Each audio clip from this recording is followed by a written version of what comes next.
When the train is at that corner of the track, it is also at this corner of the track.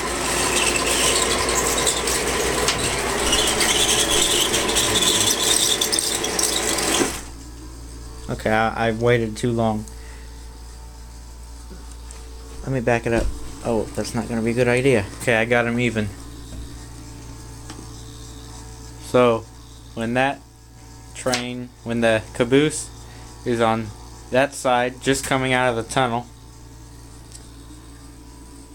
the engine is on this side, just about ready to go into the, well, it's farther away from the tunnel, but I don't have all the cars on here because some of them are too light, and when there's this many cars on there, if you have a light one in there, when they go around the curve, they all flop off.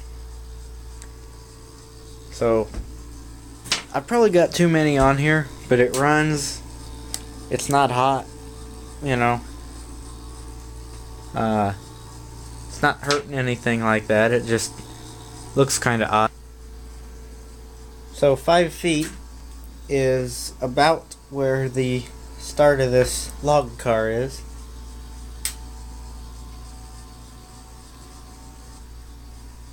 At 5.5 feet here, so that's 10.5 feet. We want to end at Taz and start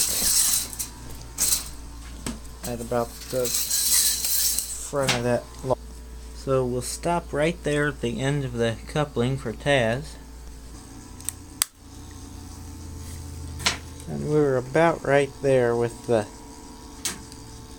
log car. Just shy of 7 feet. So we'll say, yeah, we'll say 6, 7. So that's approximately 10, approximately 18 feet of track, or 18 feet of cars. But that engine can pull it.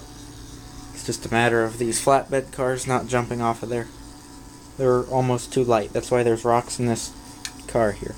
It's kind of crooked on there.